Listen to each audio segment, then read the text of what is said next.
quickly navigated from one tent to another. Arth was saying, "Where's your hotel?" That seemed like a good question. I thought about it for a while. Finally I said, "Haven't got one. Town's jam-packed. Left my bag at the Bahnhof. I don't think we'll ever make it, Arth. How many we got to go?" "Lost track," Arth said. "You can come home with me." We drank to that, and the fog rolled in again. When the fog rolled out, it was daylight. Bright, glaring, awful daylight. I was sprawled, complete with clothes, on one of twin beds. On the other bed, also completely clothed, was Arth.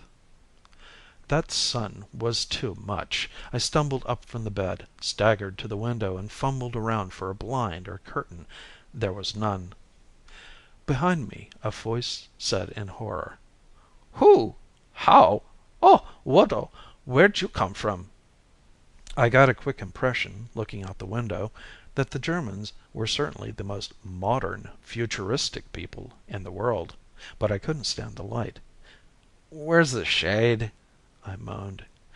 Arth did something, and the window went opaque. "That's quite a gadget," I groaned. "If I didn't feel so lousy, I'd appreciate it." Arth was sitting on the edge of the bed, holding his bald head in his hands. "I remember now," he sorrowed. "You didn't have a hotel. What a stupidity. I'll be phased all the way down." "You haven't got a handful of aspirin, have you?" I asked him. "Just a minute," Arth said, staggering erect and heading for what undoubtedly was a bathroom. "Stay where you are. Don't move. Don't touch anything." "All right," I told him plaintively. "I'm clean. I won't mess up the place. All I've got is a hangover, not lice." Arth was gone. He came back in 2 or 3 minutes, box of pills in hand. "Here, take one of these." I took the pill, followed it with a glass of water, and went out like a light. Arth was shaking my arm. "Want another mass?" The band was blaring, and 5,000 half-swacked voices were roaring accompaniment. "In München steht ein Hofbräuhaus. 1, 2, Gesuffe." At the Gesuffe everybody upped with their king-size mugs and drank each other's health. My head was killing me. "This is where I came in or something," I groaned. Arth said, "That was last night." He looked at me over the rim of his beer mug. Something, somewhere, was wrong. But I didn't care. I finished my mass and then remembered. "I've got to get my bag. Oh, my head. Where did we spend last night?" Arth said, and his voice sounded cautious, "At my hotel. Don't you remember?" "Not very well," I admitted. "I feel lousy. I must have dimmed out. I've got to go to the Bahnhof and get my luggage." Arth didn't put up an argument on that. We said goodbye, and I could feel him watching after me as I pushed through the tables on the way out. At the Bahnhof they could do me no good. There were no hotel rooms available in Munich. The head was getting worse by the minute. The fact that they'd somehow managed to lose my bag didn't help. I worked on that project for at least a couple of hours. Not only wasn't the bag at the luggage checking station, but the attendant there evidently couldn't make heads nor tails of the check receipt. He didn't speak English, and my high school German was inadequate, especially accompanied by a block-busting hangover. I didn't get anywhere tearing my hair and complaining from one end of the Bahnhof to the other. I drew a blank on the bag. And the head was getting worse by the minute. I was bleeding to death through the eyes, and instead of butterflies I had bats in my stomach. Believe me, nobody should drink a gallon or more of Marzenbräu. I decided, the hell with it. I took a cab to the airport, presented my return ticket, told them I wanted to leave on the first obtainable plane to New York. I'd spent 2 days at the Oktoberfest, and I'd had it. I got more guff there.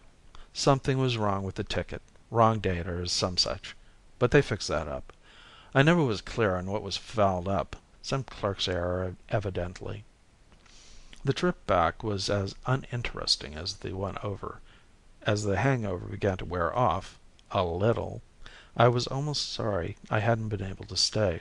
If I'd only been able to get a room, I would have stayed, I told myself. From Idlewild, I came directly to the office, rather than going to my apartment. I figured I might as well check in with Betty. I opened the door, and there I found Mr. Oyster, sitting in his chair he had been occupying for, or was it 5 days before, when I'd left. I'd lost track of the time. I said to him, "Glad you're here, sir. I can report. What was it you came for? Impatient to hear if I'd had any results?" My mind was spinning like a whirling dervish in a revolving door. I'd spent a wad of his money, and had nothing I could think of to show for it, nothing but the last stages of a granddaddy hangover. "Came for?" Mr. Oyster snorted. "I'm merely waiting for your girl to make out my receipt. I thought you had already left." "You'll miss your plane," Betty said. There was suddenly a double dip of ice cream in my stomach. I walked over to my desk and looked down at the calendar. Mr. Oyster was saying something to the effect that if I didn't leave today, it would have to be tomorrow, that he hadn't ponied up that $1,000 advance for anything less than immediate service. Stuffing his receipt in his wallet, he fussed his way out the door. I said to Betty hopefully, "I suppose you haven't changed this calendar since I left?" Betty said, "What's the matter with you? You look funny. How did your clothes get so mussed?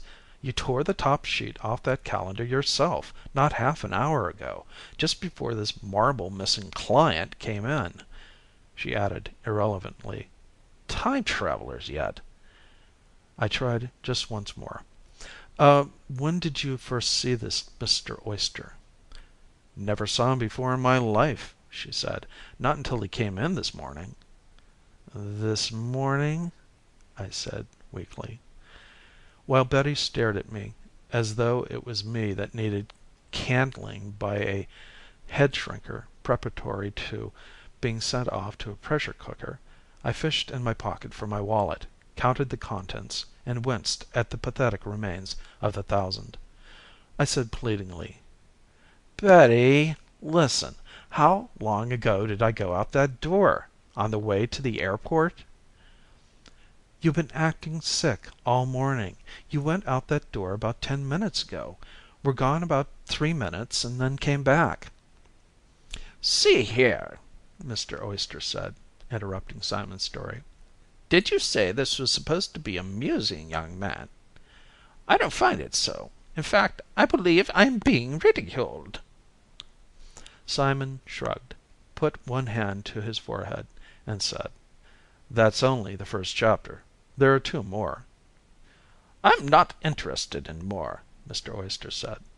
"I suppose your point was to show me how ridiculous the whole idea actually is. Very well, you've done it. Confound it.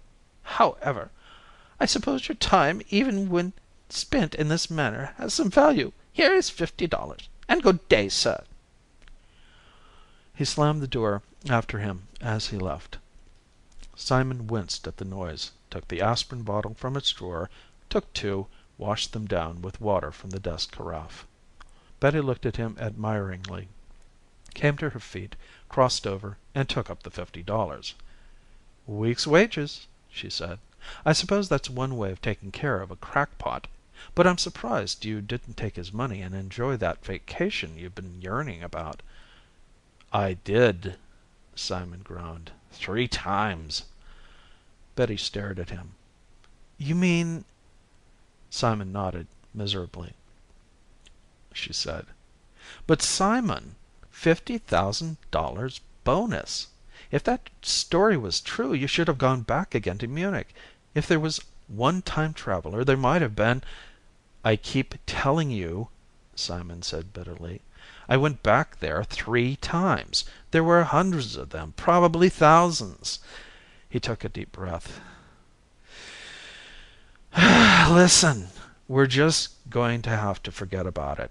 They're not going to stand for the space time continuum track being altered.